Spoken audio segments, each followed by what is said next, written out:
An arrogant businessman believes he can humiliate his pregnant wife in front of everyone at Madrid's airport. A simple flight delay, or perhaps a prepared destiny. He doesn't know who he's messing with, because among the passengers appears a flight captain, who is no stranger. He is the father she thought she had lost, and the owner of the airline. What follows is a battle of pride, power, and dignity, where a single word spoken aloud changes the course of everything. Believe me, you won't see the end coming until we live it together in this story. Tell us where you are listening from, and what time you are sharing this moment. Leave your comment below. We would love to hear from you. In the hustle and bustle of a Friday afternoon at Madrid Barajas Airport, a young pregnant woman is carrying something heavier than her suitcase, a secret that no one suspects. Clara Martin had arrived hand in hand with her husband, but from the first step inside the terminal, it was clear that it was more of a controlled march than a shared stroll. He strode forward, talking on the phone in a low tone, with business phrases in English and words entangled in figures, and she followed him with a slower pace, forced by the weight of her 7-month belly. The echo of the announcements over the loudspeaker, the wheels of the suitcases, and the smell of freshly ground coffee formed the backdrop for a scene that, for many passengers, would have gone unnoticed. However, Clara already felt that something was being prepared that afternoon, as if the delay of their flight was not just a matter of schedules, but a warning that her life was about to change. Clara always thought her life looked perfect from the outside, but that afternoon, it will begin to crack in front of everyone.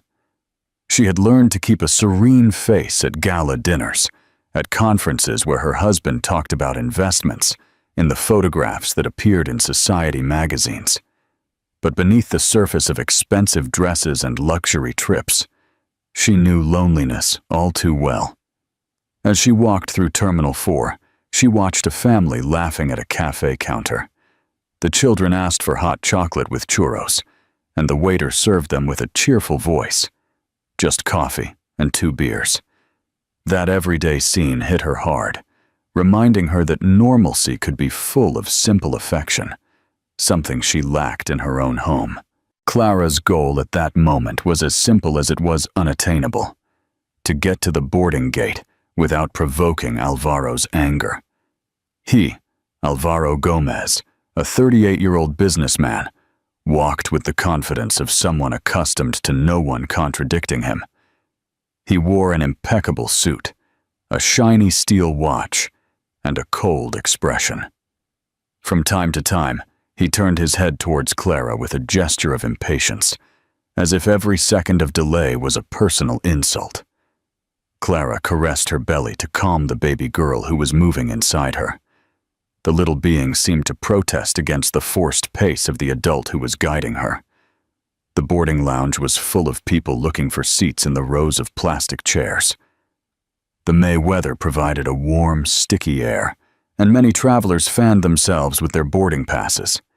Some took the opportunity to check their cell phones. Others ordered tapas and refreshments at nearby bars. Clara and Alvaro headed to the waiting area in front of Gate 2. There, the constant murmur mixed with the metallic sound of luggage carts. She sank into a chair, exhausted. He remained standing for a few moments, checking emails on his mobile. Clara maintained a prudent silence. She knew that any word could be interpreted as a complaint. However, a whirlwind of thoughts was brewing inside her. She looked at the luminous screens that announced destinations: Paris, Rome, Lisbon, cities that evoked memories of trips where she smiled for the cameras, while inside she wanted to escape. She wondered how she had gotten there, to that golden cage where every gesture was watched. The pregnancy made her more aware of her fragility, but it also gave her a strange strength. Alvaro interrupted her thoughts with a dry tone. "Clara, sit up straight. Don't slouch." She straightened her back, obediently.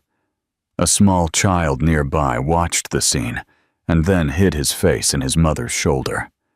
Clara smiled faintly at the child, as if asking for a silent complicity. The mother returned a look of pity. Clara looked away, feeling the heat of shame. Alvaro returned to his mobile, ignoring what was happening around him. The first scene of tension occurred when she stopped in front of a magazine display. A cover showed a young woman with a baby in her arms. Clara stood still for a few seconds. Alvaro, without stopping his phone call, reached out his hand and motioned for her to follow. His abrupt gesture caused her to trip on the armrest of a chair. Several passengers looked up, surprised. She quickly recovered, murmuring, "I'm fine." No one responded, but some remained watching with curiosity. The baby in her womb gave a strong kick, just as Alvaro ordered her to hurry up. The contrast was brutal. His voice sounded like a cold command, and inside her body, a life was claiming its own space. Clara tenderly caressed her belly, murmuring in silence, "Easy, little one." That movement was a revelation for her, as if the being inside her was reminding her that she should not always be silent. A loudspeaker interrupted the murmur with a metallic voice. Passengers on Flight 847 to Barcelona are informed that, due to scheduling reasons, boarding is delayed by approximately 1 hour. We apologize for the inconvenience. The announcement fell like a bucket of cold water on Alvaro. He frowned, cursed under his breath, and put his mobile in his pocket. For Clara, however, those words were an ambiguous signal. They meant staying trapped longer with him. But they also prolonged the public exposure, a space where perhaps she would not be so alone. An older passenger commented to his wife, "I saw it coming. With the May bank holiday, it's always the same." Both laughed resignedly as they took out a Tupperware with Spanish omelet and olives. Clara looked at the scene with nostalgia. She remembered the simple lunches at her grandmother's house in Toledo, when she still felt part of a warm family. Alvaro, on the other hand, stared at the horizon, calculating the impact of the delay on his schedule. The time in the waiting room began to stretch. Travelers took out sandwiches wrapped in aluminum foil, ordered refreshments, and talked in low voices. A woman approached the counter and asked for a lime blossom tea to calm her nerves. The smell of toasted bread and freshly brewed coffee permeated the atmosphere. Clara closed her eyes for a few seconds and took a deep breath, trying to capture that air of normalcy. She felt that something, deep down, was about to change. A loudspeaker announces a delay on their flight to Barcelona, forcing them to remain together longer at the airport. A quiet argument turns into an uncomfortable spectacle as the eyes of strangers begin to turn towards the couple. Clara had tried to stay calm, sitting in the row of plastic chairs in front of the boarding gate, with her hand on her belly as if she could protect her daughter. Alvaro, standing beside her, kept checking his watch and grumbling under his breath. The announced delay irritated him more than anything else, and his bad mood was inevitably directed at her. The flight delay becomes the catalyst for a tension that Clara can no longer hide. She shifted slightly to get comfortable, and the gesture was enough for him to raise his voice. "Clara, please sit up straight. Don't make a scene." Several heads turned immediately. A group of young people eating ham sandwiches looked at each other with a mocking gesture, murmuring under their breath about the man in the suit's attitude. A middle-aged woman, with 2 small children, looked down at her mobile, although her curious eyes kept watching what was happening. The goal of that moment, at least for Clara, was not to attract attention, but every word from Alvaro seemed to attract it like a magnet to the center of all eyes. Clara felt her heart race. The baby in her womb was stirring forcefully. She felt trapped between the desire to maintain discretion and the need to respond, but she knew that speaking could trigger more tension. Alvaro looked at her with cold eyes, pressing his lips together. The plastic seating area in front of Gate B2 was charged with murmurs and nerves. The air conditioning seemed insufficient, and people fanned themselves with duty-free shop brochures. Some passengers consulted their mobiles to see if news of the delay was already circulating on social media. The sound of a coffee machine preparing espressos could be heard, and the aroma spread through the space, mixing with that of homemade sandwiches that several families had brought. Everything seemed normal in an airport on the eve of a long weekend, except for the spotlight that was beginning to fall on Clara and Alvaro. The characters present were clear. Clara, increasingly uneasy, caressed her belly and looked around with a timid hope for support. Alvaro, annoyed at being watched, tried hard to maintain his composure, but the vein in his neck betrayed him. And a few feet away, a man in a dark blue vest and a folder in his hand approached with a firm step. Tomas Delgado, a security supervisor. The scene's development accelerated. Alvaro made an abrupt gesture towards Clara to sit up straight, almost pushing her against the backrest. Several passengers raised their eyebrows, and a woman murmured, "Poor girl." At that very moment, Tomas arrived at the scene. In a serene voice, he asked, "Is everything all right here, ma'am?" Clara looked at him with wide eyes, and for a second, she thought of answering with the truth. She felt tears welling up, but she held them back. Alvaro reacted with an arrogant smile. "Nothing's wrong, officer. My wife is tired, and with the pregnancy she gets uncomfortable quickly." Tomas did not take his eyes off Clara, as if he knew that the real answer had to come from her. Clara looked down at the floor, unable to articulate a word. Several people were already taking out their mobiles to record, convinced that something extraordinary was happening. The point of tension came when Alvaro, annoyed by the insistence, raised his voice. "I said nothing's wrong." His voice echoed in the room and caused a momentary silence. Clara felt a knot in her throat, the kind of silence that precedes a storm. Everyone expected someone else to speak. It was then that Tomas, with absolute calm, repeated the question, looking only at Clara. "Ma'am, do you need help?" Alvaro smiled with arrogance and replied that nothing's wrong. But Clara's look towards Tomas revealed a contained cry for help. No one heard it aloud, but it was there, in her glistening eyes, in the trembling of her hands. Tomas understood and stayed a few steps away, like an invisible guardian. Suddenly, a pilot in uniform stops near the gate, watching the scene with a serious expression. The navy blue jacket and the embroidered surname on the pocket caught the attention of several curious onlookers. The pilot spoke with a flight attendant, and although he seemed focused on the flight preparations, he couldn't hide that he was looking toward the couple. Clara noticed him. A shiver ran down her spine, as if that figure belonged to a memory she had tried to forget. In the rows of seats, comments multiplied. An elderly couple murmured that these things were not seen in public before. A group of students took discreet photos and commented that this is going viral.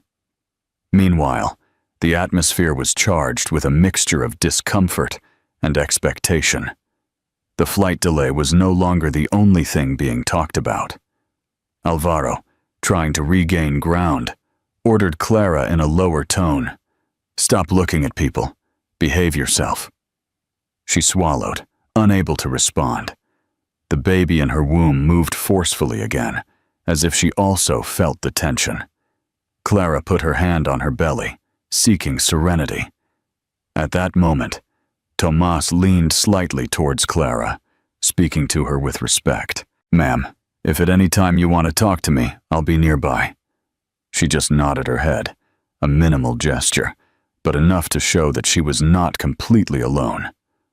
Alvaro noticed the exchange, gritted his teeth, and took out his mobile again to call someone, perhaps a lawyer or an assistant. The digital clock above the boarding gate continued to tick away, minutes that seemed eternal. Clara watched the other passengers. Some were entertained with magazines. Others were snacking on olives and Spanish omelet in a Tupperware. That normalcy was strangely comforting to her, like a reminder that everyday life still existed beyond her problems. The atmosphere remained tense, but Clara felt that something was changing. The pilot who had stopped nearby was still there, talking in a low voice with the flight attendant. His gestures were calm, although his gaze was directed at the couple again and again. Clara began to feel that this man, a stranger to the rest, had a role she did not yet understand in her own story. Suddenly, a pilot in uniform stops near the gate, watching the scene with a serious expression. A navy blue uniform, a surname embroidered on the jacket, and a gaze that awakens memories Clara thought were buried. She stood still, watching the straight back of the pilot who was talking with a flight attendant next to the boarding gate. Her heart was beating fast, as if each beat reminded her of childhood scenes. The murmur of the airport seemed to fade in that instant, and only that figure remained, which turned little by little, revealing a face marked by the years, but unmistakable to her. The pilot who has just appeared is not a stranger. His mere presence stirs something deep within Clara. She swallowed, feeling her throat close up. Alvaro continued to argue in a low voice with Tomas, the security supervisor, annoyed by the unwanted attention. But Clara barely listened. Her mind traveled to another time, to a patio in Seville, where a man in uniform lifted her into his arms before leaving forever. The possibility that that memory would come to life there, in the middle of a room full of strangers, shook her from head to toe. The goal of that moment was no longer to endure the flight delay or her husband's irritation, but to face an unexpected reunion that would turn her world upside down. Julian Ortega, the pilot with the intense gaze, had just entered the scene unintentionally. Clara stared at him, her fingers clenched on the plastic seat, unable to decide whether to get up or hide. The boarding gate was lit with white lights, reflected on the polished floor. The screens announced a new delay, and the passengers sighed with resignation. Some children ran down the aisle, laughing while their parents called them with patience. An elderly couple commented that on the long weekend, there were always delays, and that it wasn't worth getting angry. In that atmosphere charged with waiting and boredom, the appearance of a flight captain with a solemn demeanor added an unexpected note of solemnity. The characters aligned clearly. Clara, surprised, with a mix of fear and hope. Julian, about 60 years old, his face furrowed with lines of responsibility and experience, had not yet fully realized her presence.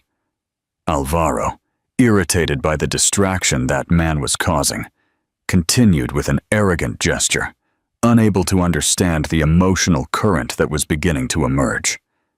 Tomas remained attentive, watching how the tension could explode at any moment. The plot progression unfolded in several brief scenes. First, Clara observed Julian's profile, and a memory struck her mind.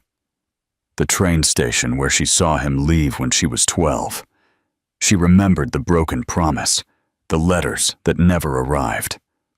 Second, Julian exchanged a few words with a flight attendant about boarding times. But his eyes strayed for an instant to Clara. She tensed, knowing the connection was inevitable. Third, Alvaro, not grasping the emotional storm, stepped forward towards Tomas to protest in an increasingly loud tone about the flight delay, raising the volume of the discussion. The moment of greatest intensity came when Julian's and Clara's eyes met. It was a fleeting flash, but charged with recognition. Clara felt the air escape her. The features of that man, hardened by time, were the same ones she had memorized in her childhood. Julian frowned, surprised, and stopped in his tracks for an instant. The possibility of error vanished.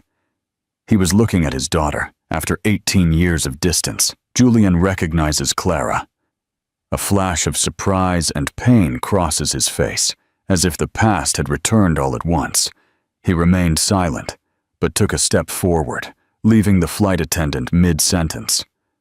Clara shrank in her seat, fearful of Alvaro's reaction. The baby in her womb stirred, as if responding to that emotional discharge. Clara murmured to herself, "It's him," her voice broken.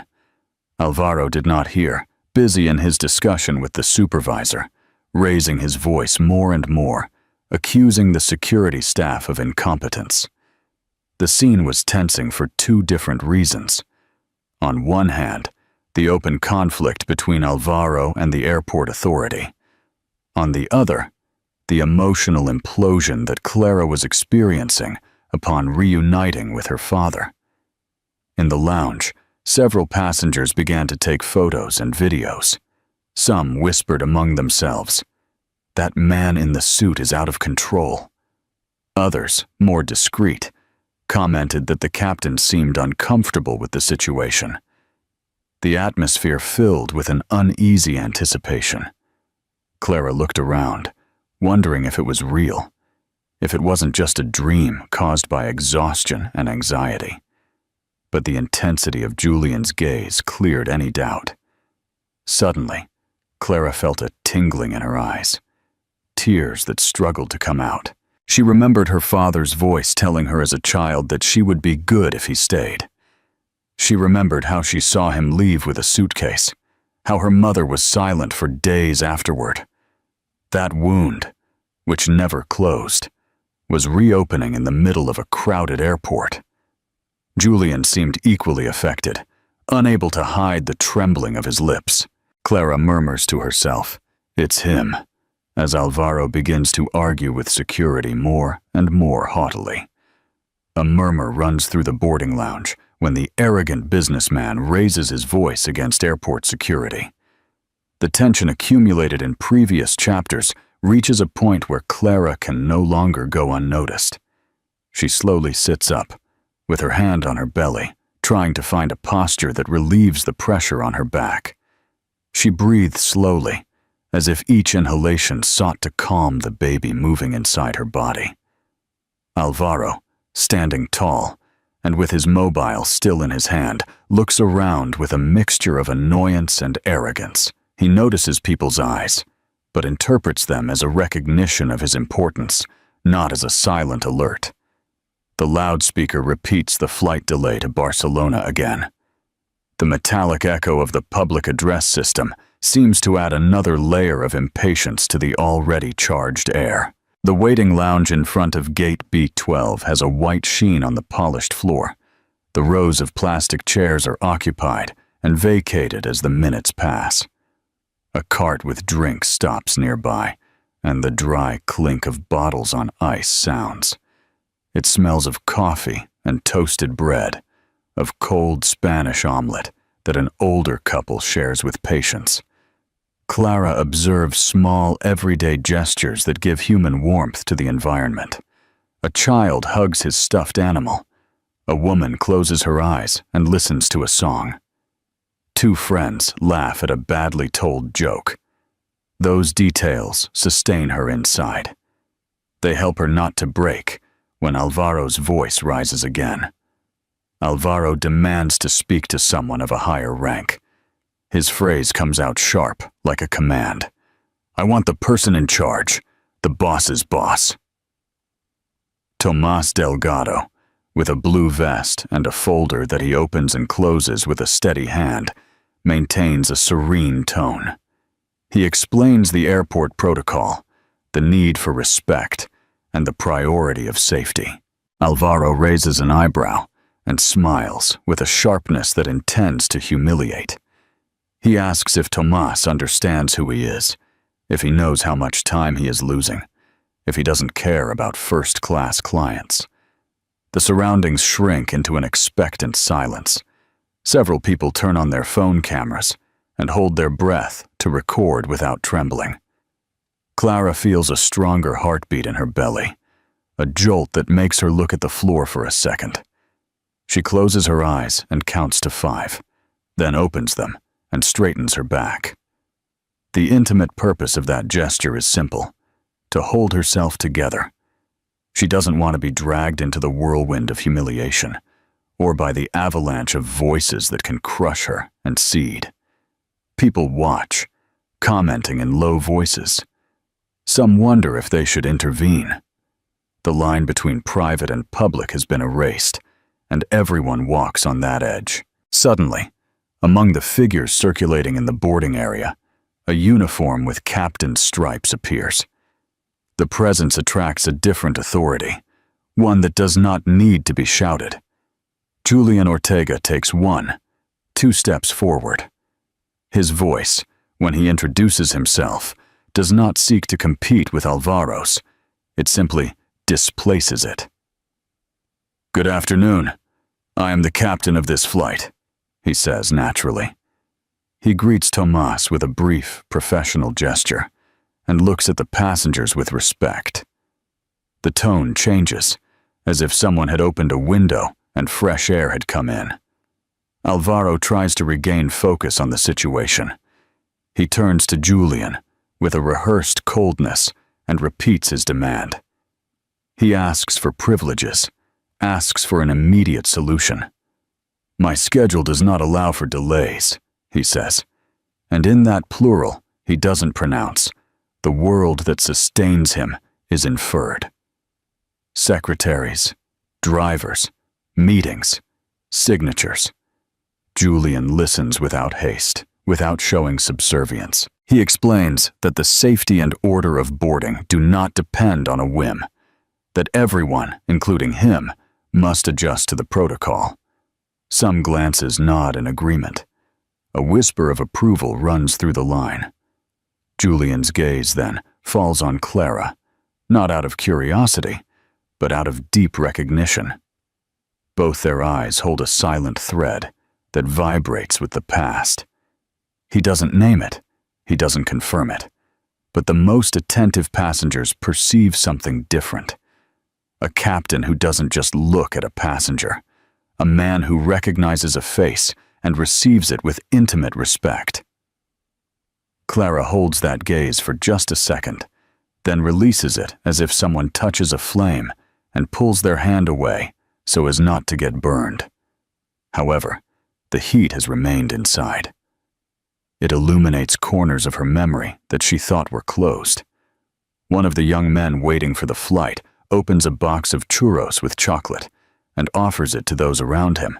The kind gesture breaks the rigidity of the atmosphere for an instant. "Would you like one, ma'am?" he asks timidly. Clara declines with a grateful smile, and the steaming chocolate leaves an aroma that softens the scene.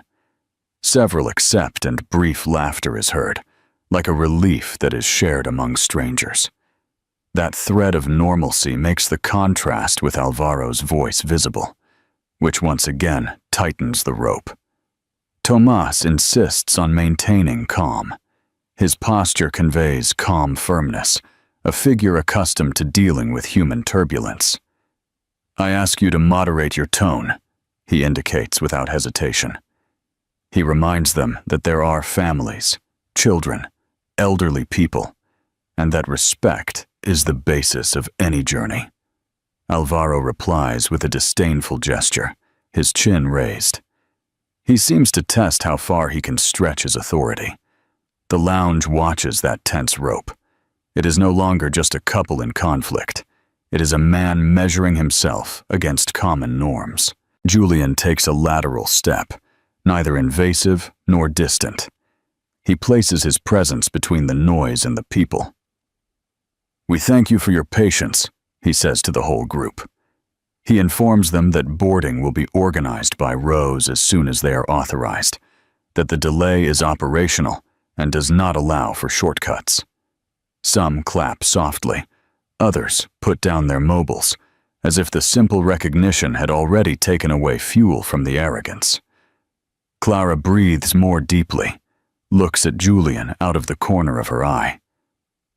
She perceives that his confidence gives her space, as if a door were opening behind her. The advance of the scene reaches its climax when Alvaro, annoyed by the loss of the center, takes another step and again demands priority. His voice rises a half tone. He brings up a name, mentions contacts, threatens to complain in writing. At that instant, a passenger who has been recording since the first friction stops doing so and speaks with clarity. His voice is not aggressive, but it is firm. A stone that falls into still water. A passenger records the scene and comments out loud, "That man pushed his pregnant wife. We all have it on video." The atmosphere turns against Alvaro. The phrase circulates like lightning. Some who had not seen anything ask. Others confirm with a gesture. Alvaro is speechless for a second, then tries to regain his composure. But arrogance no longer serves him. Tomas, with calm, stands between him and Clara. He reminds him that any complaint can be channeled appropriately, that there are procedures and witnesses. Clara feels that the ground stops tilting. She does not need to speak yet. The silence of the room speaks for her. Julian maintains his serenity, without theatricality. His gaze returns to Clara, and in that exchange there is a simple message. Be careful. Closeness. A silent promise of protection. Helena Morales, the flight attendant, appears in the distance, checking boarding lists, and when Clara sees her, she perceives another island of safety, small but sufficient. The lounge holds its breath. For the first time, the balance does not tilt to the side of the loudest force. Clara places both hands on the armrest. She feels a slight kick from the baby. She imagines the warmth of a soft blanket, a glass of water, a quiet seat. Julian takes a step forward and asks in a low voice, "Are you sure, Mrs. Martin, that you want to continue like this?"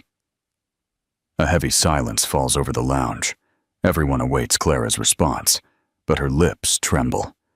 She remains with her gaze fixed on the shiny floor of the terminal, as if she could find there the strength to utter words that would change the course of her life. The murmur of the passengers subsides little by little, leaving a space that amplifies every breath, every sigh. Julian Ortega, in his impeccable uniform, remains standing a few steps away, watching with a mixture of expectation and contained emotion.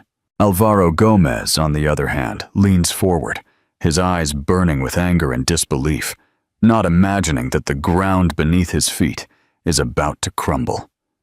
The memory of Julian's gaze haunts her. In her mind, the voice of a father who left still resonates.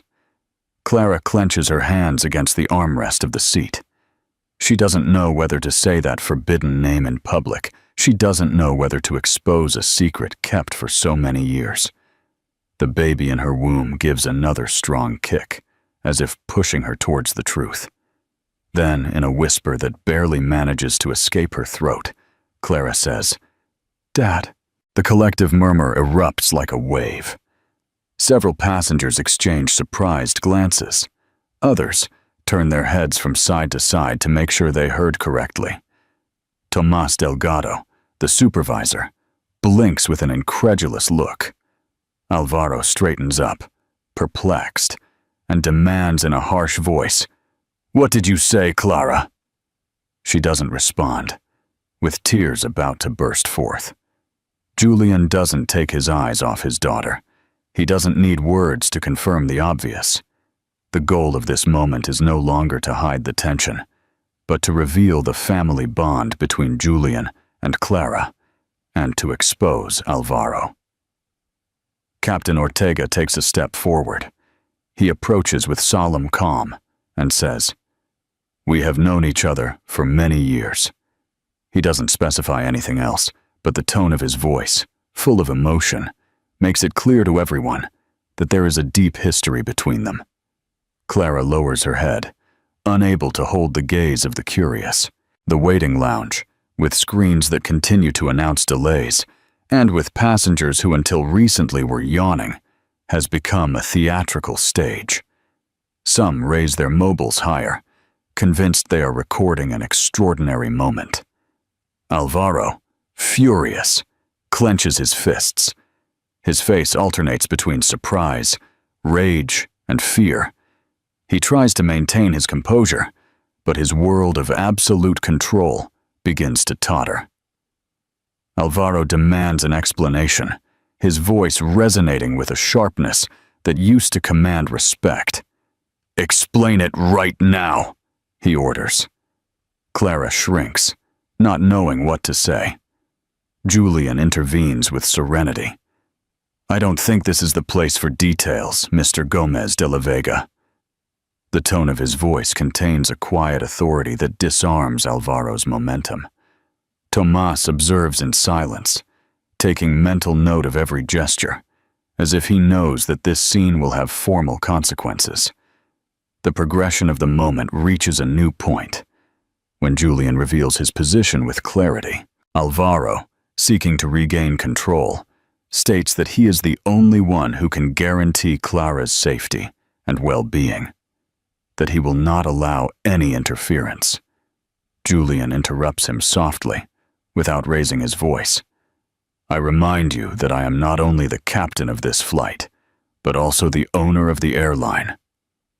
The phrase falls like thunder in the room. The passengers look at each other, stunned.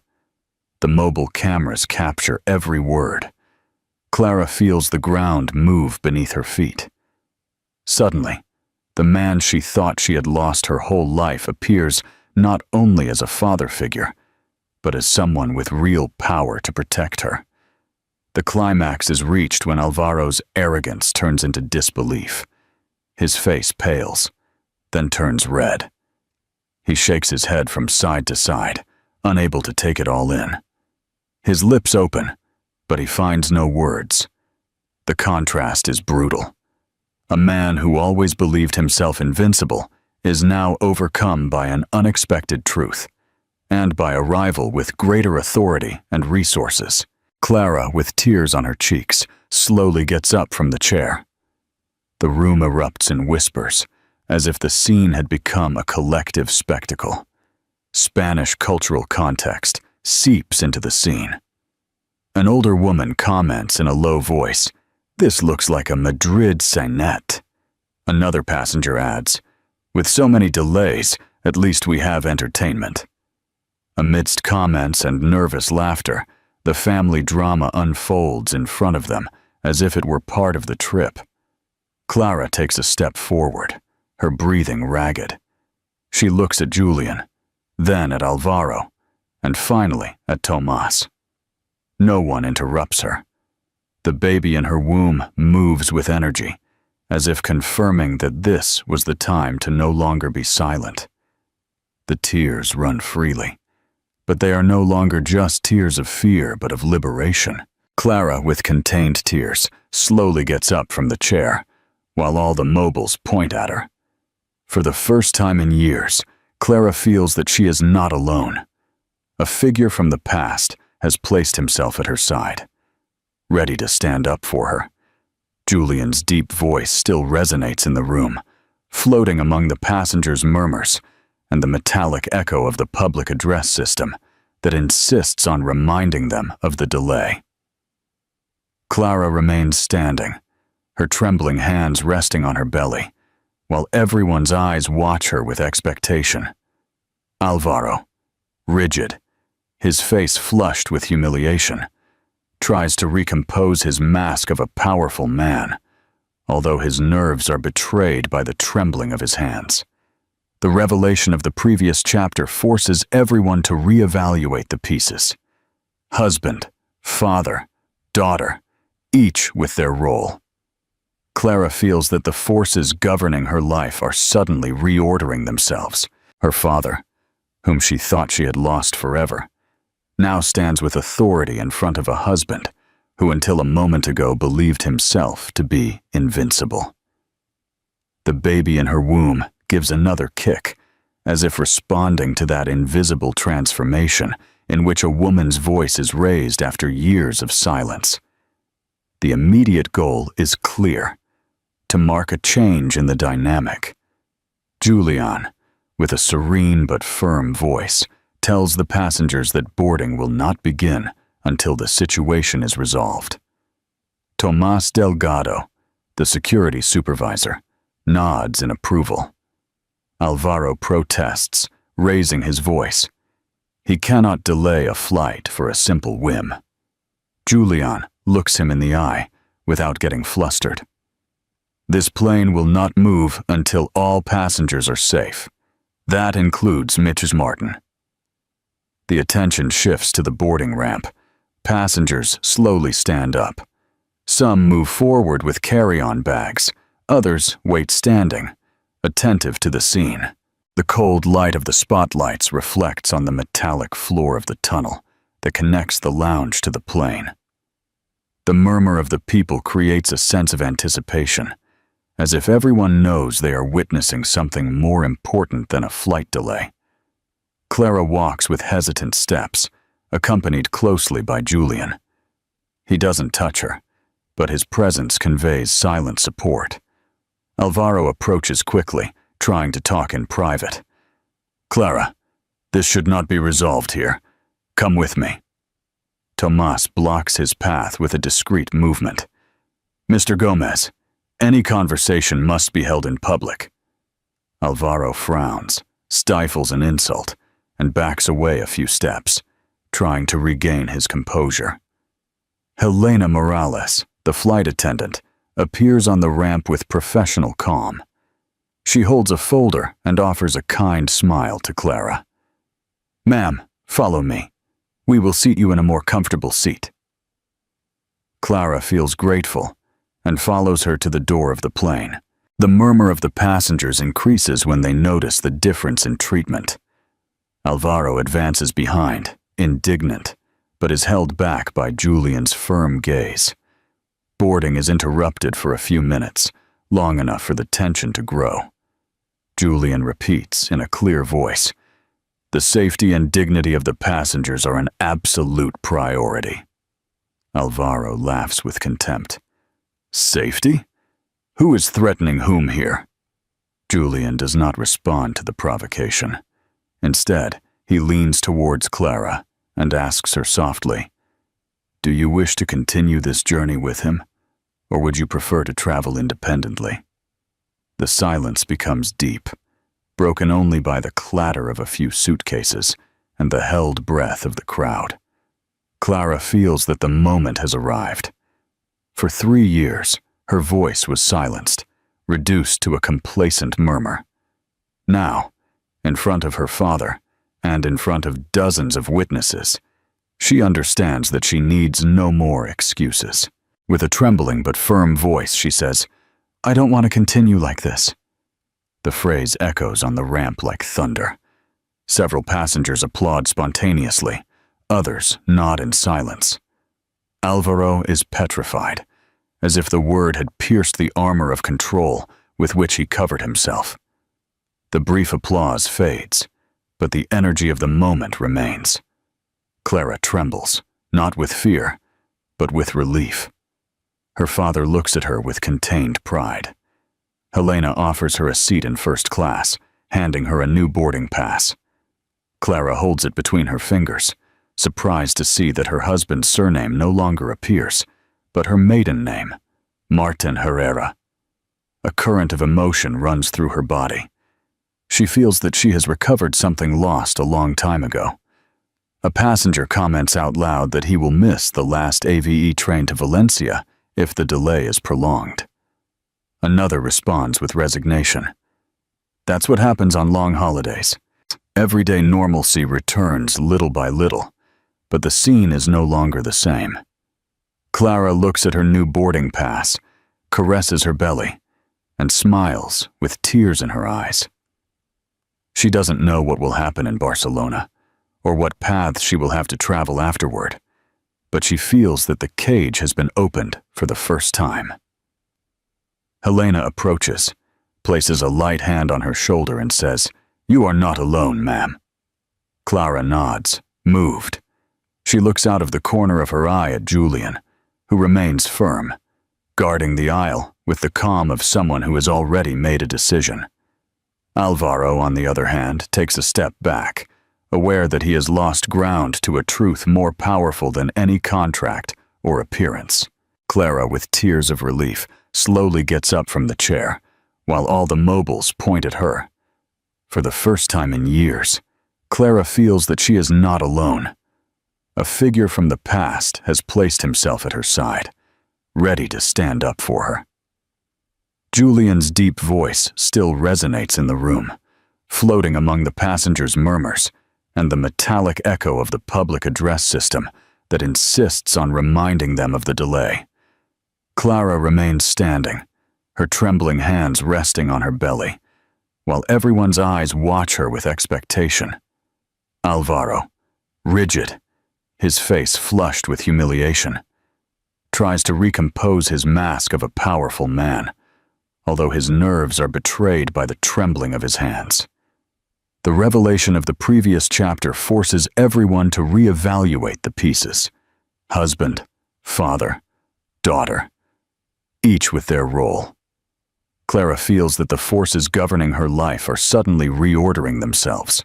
Her father, whom she thought she had lost forever, now stands with authority in front of a husband who until a moment ago believed himself to be invincible. The baby in her womb gives another kick, as if responding to that invisible transformation in which a woman's voice is raised after years of silence. The immediate goal is clear: to mark a change in the dynamic. Julian, with a serene but firm voice, tells the passengers that boarding will not begin until the situation is resolved. Tomás Delgado, the security supervisor, nods in approval. Alvaro protests, raising his voice. He cannot delay a flight for a simple whim. Julian looks him in the eye, without getting flustered. This plane will not move until all passengers are safe. That includes Maitre Martin. The attention shifts to the boarding ramp. Passengers slowly stand up. Some move forward with carry-on bags.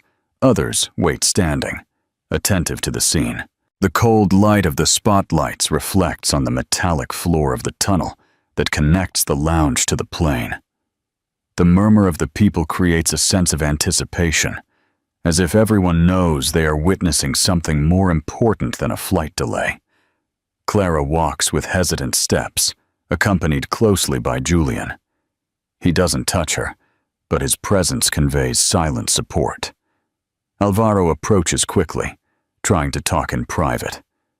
"Clara, this should not be resolved here. Come with me." Tomás blocks his path with a discreet movement. "Mr. Gomez, any conversation must be held in public." Alvaro frowns, stifles an insult, and backs away a few steps, trying to regain his composure. Helena Morales, the flight attendant, waits at the entrance of the plane with a serene smile, ready to receive the passengers and guide Clara to her new place. The plot progresses in several brief scenes that mark the transition. First, Clara hands her card to Helena, who receives it with an almost complicit gesture. "Welcome, Mrs. Martin." The phrase makes Clara swallow and nod in silence. Second, Julian exchanges a look with Helena. She understands the magnitude of what is happening and supports him with a cordial smile. Third, Alvaro tries to cut into the line, arguing that he has priority. Tomás stops him with an implacable calm, reminding him that each passenger must wait their turn. The murmur of the people turns into a chorus of small approvals, as if justice was beginning to balance the scales. The climax of this moment is concentrated in an intimate instant. Clara enters the plane and stops for a second before taking the first step into the cabin. Her eyes fall on the boarding pass. She sees her maiden name and feels that she has recovered her lost identity. Her tears are not of fear, but of relief. She repeats to herself that she is not chained, that the door has been opened. The metallic echo of the tunnel seems to become a solemn music that accompanies her in her rebirth. As Clara walks toward her seat, an older couple smiles at her and offers an animo. Cheer up. Hee-ha! This simple gesture moves her deeply. For a moment, she feels that a whole invisible community is supporting her. She responds with a thank you, barely audible, as she puts her bag in the overhead compartment with Helena's help.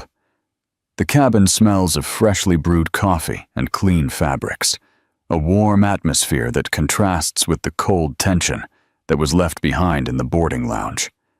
As Clara closes her eyes for an instant, she hears Alvaro's voice in the background, arguing with a passenger. This will not end here. The plane is already taxiing down the runway, but in the first-class cabin, everything seems suspended between past and future. Clara settles into her wide seat, with the blanket folded over her knees, as the roar of the engines grows and vibrates beneath the floor. She feels a mixture of relief and vertigo. She breathes the fresh air coming from the ventilation, different from the heavy atmosphere of the boarding lounge.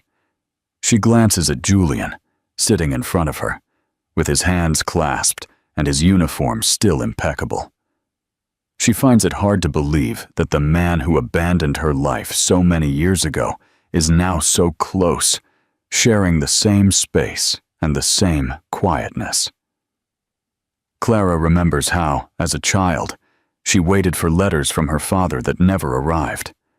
Every sound of footsteps in the hallway of her house in Seville, every mailman's knock, was a frustrated hope. Now, with him in front of her, all those memories seem to return like a distant echo. Her lips tremble. She doesn't know whether to speak or wait for him to break the silence. Julian looks at her with a mixture of pride and guilt, aware that every word must be chosen carefully. The cabin atmosphere is intimate. Dim lights, darkened windows, and a silence that protects the beginning of a long-delayed conversation. The goal of this meeting is clear: to open the wounds in order to begin to close them, to confess what each one fell silent about, and to find a way to move forward. Julian understands this, and he goes first. Clara, he begins in a soft voice, I know that my presence here confuses you, but I need to tell you what I never had the courage to explain to you. She looks him directly in the eyes for the first time since they recognized each other. She feels the same mixture of pain and hope as when she was a child. The first-class cabin becomes the stage for that confession. The seats recline smoothly. The staff offers sparkling water and small trays of nuts. Helena appears briefly, places a glass on the small table, and withdraws discreetly, respecting their privacy. In the distance in economy class, some laughter and the rustle of sandwich wrappers can be heard, a reminder that everyday life continues, even though in first class everything is on hold. The central characters in that instant are two, Clara and Julian. She, with her belly agitated by the baby who seems to be listening to the conversation. He, with the tired eyes of someone who has carried years of remorse. Their gestures are unhurried, their voices low, as if the murmur of the engine accompanies each phrase. Julian begins to narrate his story. He explains that he left not because he didn't love her, but because the conflict with his mother led him to make a foolish decision. He acknowledges that the ambition to build the airline consumed him, that he hid in work to avoid facing the shame of having broken his family. Clara listens, her brow furrowed and tears held back. The progression of the dialogue follows its course. Clara, in a choked voice, responds, "You abandoned me when I needed you most." Julian lowers his gaze, accepting the blow. He admits that he tried to follow her from afar, that he discreetly hired someone to inform him about her life, that he knew about her studies, her wedding, even the first rumors that Alvaro was controlling. Clara interrupts him, hurt. "And why didn't you come? Why did you let me sink?" Julian presses his lips together. He says he didn't have the courage, that pride blinded him, that each passing year made it more difficult to return. The emotional climax comes when Julian confesses something Clara didn't expect. "When I found out about your marriage," he says in a broken voice, "I wanted to intervene. I knew that Alvaro forced you to sign an unfair prenuptial agreement that left you with nothing if you stood up to him. I wanted to stop it, but you had no contact with me, and I was afraid you would reject my help." Clara's eyes open in surprise. She never imagined that her father knew that intimate detail of her life. A tear rolls down her cheek, a mixture of rage and relief. "So you did know," she murmurs. "You did know what I was suffering." The cultural context seeps in subtly. An older passenger glances at the newspaper that has a note about inheritances in business families. Clara sees it out of the corner of her eye, and she shudders, as if the coincidence reinforced the gravity of what she is experiencing. Julian insists, "I know I can't erase the past, but I'm here now, ready to protect you, to protect your daughter." Clara clenches her hands on the blanket. The baby in her womb moves as if also claiming that promise. Helena returns for a moment to announce that later they will serve a light dinner with tapas, Spanish omelet, olives, and manchego cheese. The detail normalizes the scene, like a reminder that everything continues, that even in the middle of a family confession, life continues to offer small Spanish customs. Clara thanks her for the gesture. She takes a sip of sparkling water and discreetly wipes away her tears. Clara, with tears, murmurs, "You abandoned me when I needed you most." Julian, with a broken voice, replies, "I know, daughter, and I have never forgiven myself." The silence is filled with the hum of the engine and the beats she feels in her chest. The loudspeaker announces light turbulence, and Clara holds Julian's hand without thinking. An abrupt movement of the plane awakens something more than fear. It revives in Clara the memory of all the times she fell. The movement lifts the trays a few millimeters, makes the glasses vibrate, and causes a murmur of unease that passes through the cabin in the form of sighs. Clara clenches the armrests, breathes slowly, and looks at Julian, who keeps his seatbelt fastened and his eyes on her, as if with his gaze he wants to anchor her to the present. The lights are dim. In the window, only dense shadows can be seen. The plane, now stabilized at a cruising altitude, returns to its constant hum, and that mechanical music, repeated and uniform, allows Clara's heart to regain its rhythm. The contact with her father in the turbulence opens the door to a more sincere and liberating conversation. His gesture, his hand nearby without being overbearing, the way he waits for her to find the words, all that melts a layer of ice that had been attached to Clara's throat for years. She remembers the terminal cafeteria, the Spanish omelet in a Tupperware of an older couple, the churros shared among strangers, and she feels that, like those simple scenes, her life could return to the everyday, to the warmth. If she dares to say what she never said, Clara's goal now is to name her fear, to tell it unadorned, with the serenity of someone who finally knows she is not alone. "It wasn't a scream," she says in a low voice. "It was the tone, the way everything had to be done the way he wanted." She looks at her hands, notices the trembling that still visits her. "He didn't let me handle money. He said it was normal in a marriage. He asked me for my passwords. He checked my mobile. He told me not to go out alone, that something might happen to me." Julian listens in silence. He doesn't interrupt. He doesn't correct. He just nods with slight movements. Through the aisle, a flight attendant collects empty glasses and leaves a small pitcher of water on the central table, a gesture that provides a domestic calm. The environment accompanies that openness. Some passengers are sleeping with their necks tilted. Others are glancing at the in-flight magazine, flipping pages with photos of beaches and European cities. The soft click of seatbelts unfastening sounds when the pilot turns off the warning sign. An older woman, on her way to the bathroom, stops next to the first-class seats and asks if they can bring her a lime blossom tea. She comments that on night flights it's good for her stomach. Helena discreetly appears, notes the request, and asks Clara if she wants sparkling water or an extra blanket. Her professional, cordial tone makes the cabin look for a moment like a living room lit by table lamps. The characters establish their roles. Clara breathes better with each phrase. She feels that the baby in her womb responds with softer movements, as if listening to her.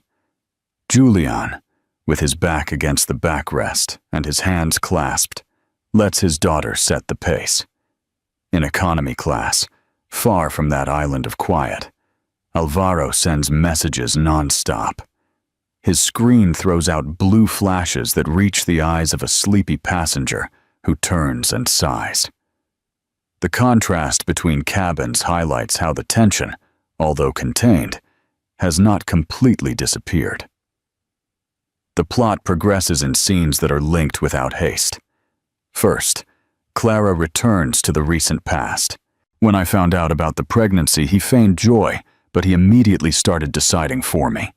What doctor, what comfortable clothes, what visits I could receive.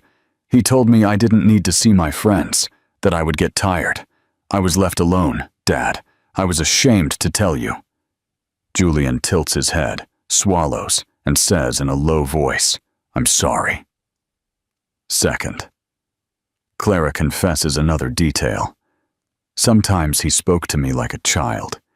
He would tell me that I didn't understand business, that it was a good thing he was there to put the house in order. In public, he would smile. At home, the silence was very heavy. Third, Julian leans slightly toward her. "I'm not going to ask you to forgive me now. I just want you to know that I will not turn away again."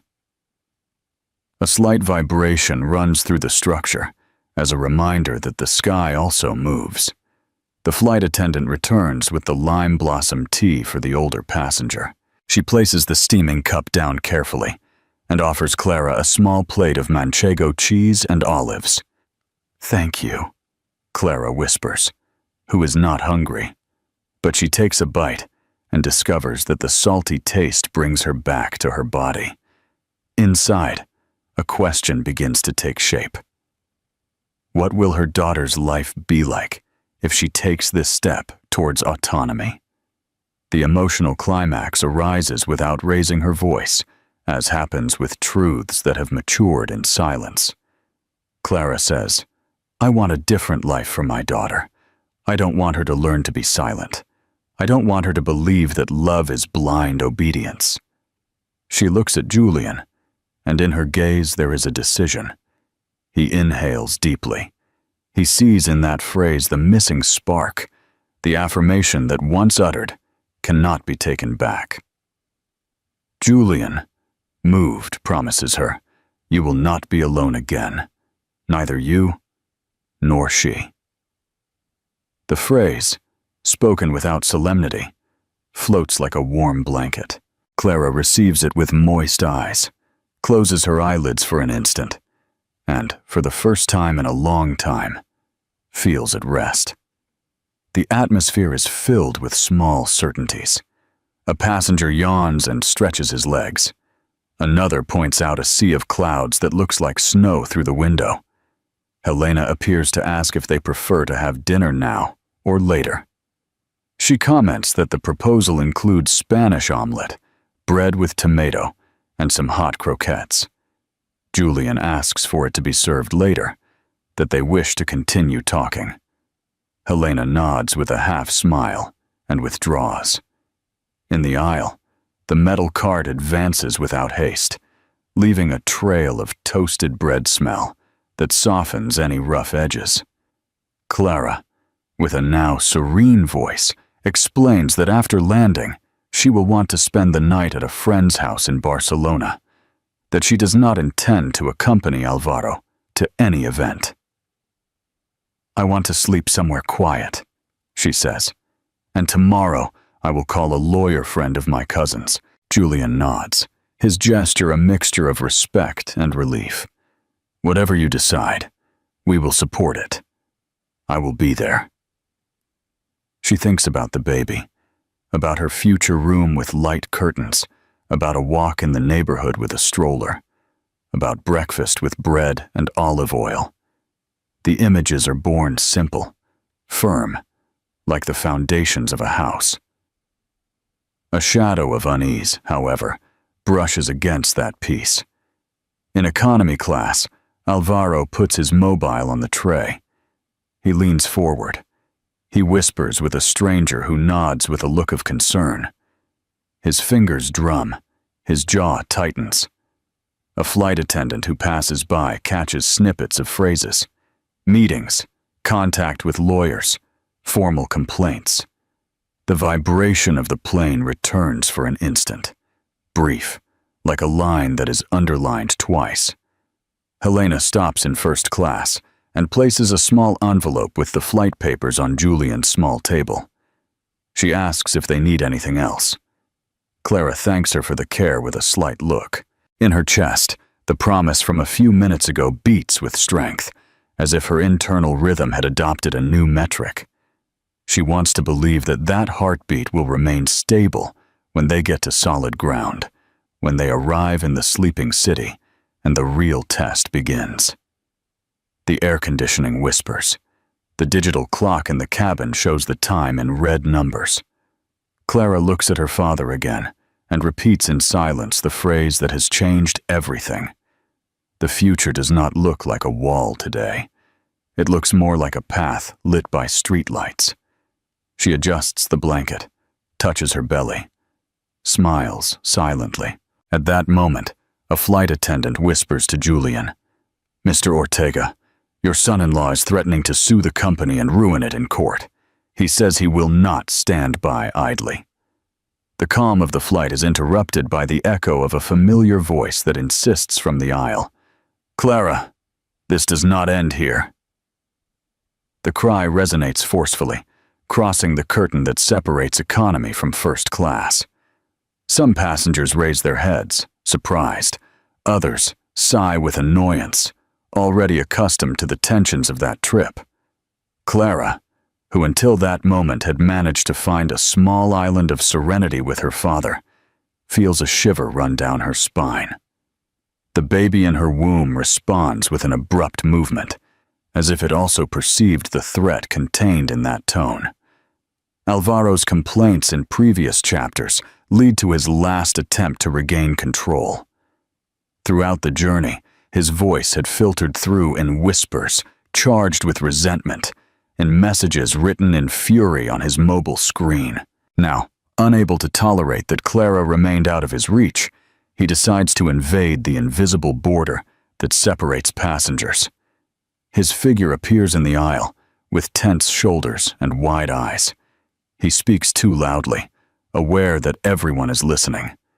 "Don't think this ends with a first-class seat." The goal of this chapter is to show Clara's definitive decision and the affirmation of family values, protection, forgiveness, and a shared future. Julian slowly gets up from his seat, with the calm of a captain who does not need to raise his voice to impose authority. "Mr. Gomez de la Vega," he says, "return to your seat." Tomas, who has discreetly taken a place in the aisle, advances a few steps and reinforces the order. The passengers watch with anticipation. Some turn on their mobiles again. Others murmur phrases of support for Clara. The setting is the softly lit first-class cabin. The atmosphere contrasts with the noise coming from the back. There, conversations are harsh. Complaints about delays multiply. Children cry from exhaustion. In first class, on the other hand, everything seems suspended in a tense bubble, where every word counts. Helena Morales positions herself next to the cabin door, watching the scene discreetly. Her presence adds a touch of feminine support, silent but firm. Everyday life also peeks through. An older passenger comments that she is traveling to Seville for the April fair, remembering that the party awaits her the next day. This cultural contrast reinforces the sense of normalcy that beats beneath the drama. The characters are clearly defined in this final section. Clara, firm, with tears of relief in her eyes, holds her father's hand. Julian, determined and serene, confronts Alvaro's intrusion. Tomas remains as a guardian of security, prepared to stop any excess. Helena, attentive, reinforces her support for Clara with her gesture, and Alvaro, frustrated, isolated, seems smaller and smaller in front of the collective gazes that disarm him. The plot progresses with 3 brief scenes. First, Alvaro tries to address Clara directly. "You are going to regret this farce." She does not answer. She only looks down at her boarding pass, as if all her strength were concentrated in that piece of cardboard. Second, Julian takes a step forward. He places a hand on the back of the neighboring seat and says in a firm tone, "She has already made a decision. Respect it." The people in the cabin nod. Someone even claps in silence. Third, Tomas intervenes professionally. "Sir, I ask you to sit down. If you persist, we will take action upon landing." Alvaro hesitates. He looks around and perceives that he has no allies. His power has been diluted in a plane full of witnesses. The climax comes in a simple gesture, but loaded with symbolism. Clara takes her mobile. She sees an intimidating message that has just arrived from Alvaro. Without reading it completely, she deletes it with a decisive movement. Her fingers tremble, but the brightness in her eyes shows determination. That gesture, observed by several passengers, becomes a declaration of freedom. Alvaro, realizing this, falls silent, lowers his head, and steps back a few paces. The constant roar of the engine accompanies that retreat, as if the plane itself was sealing the decision. The cabin slowly regains its calm. A passenger asks for a glass of water. Another adjusts his travel pillow. Helena approaches Clara and, with tenderness, offers her a small glass of warm milk. It will feel good before landing. Clara accepts, grateful, and takes small sips. Julian sits down next to her again and murmurs, "You have been brave. I am proud of you." She nods, with tears that are no longer of fear, but of relief. Tomas confirms by radio that the situation is under control. From the cockpit, a co-pilot announces that in a few minutes, they will begin the descent into Barcelona. The air is filled with a mixture of fatigue and expectation. The passenger traveling to the April fair smiles and comments that everything will be fine, that holidays always bring good luck. The comment elicits soft laughter among the others, and for an instant, the drama seems to transform into a shared anecdote. The final moment arrives with an intimate gesture. Clara looks out the window. The city is illuminated under the stars, a tapestry of lights that draws avenues and squares. She places her hand on her belly and feels the baby's movement. She smiles silently, convinced that the future belongs to her. Julian watches her and understands that, although the road will be long, they will travel it together. Alvaro, isolated in the back, no longer has a place in that image. The plane begins its descent into Barcelona.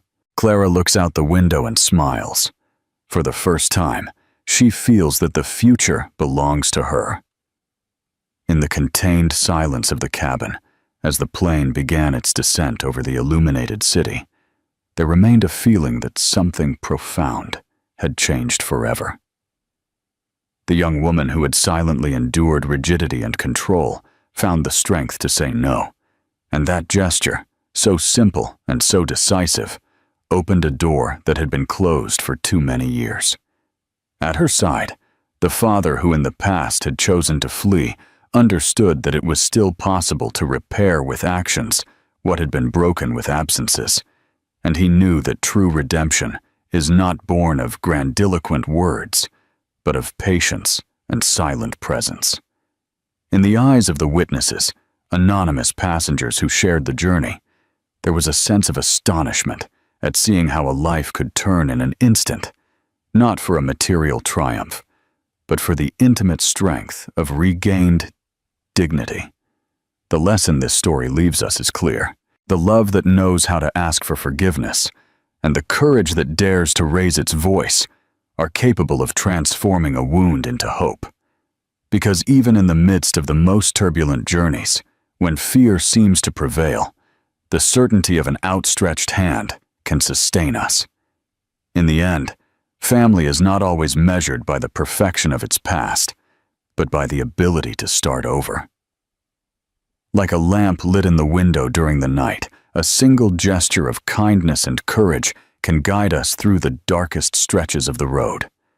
Pause and think about the small acts of kindness that surround you every day, about the silences that can also be company, about the second chances that are still within your reach. If this story has moved you, share it with someone close to you. Perhaps in that conversation, another discreet light will be lit that continues to illuminate the value of dignity and the warmth of family. Because stories, just like journeys, find their meaning when they are not traveled alone, but accompanied by those who remind us that it is always possible to start anew.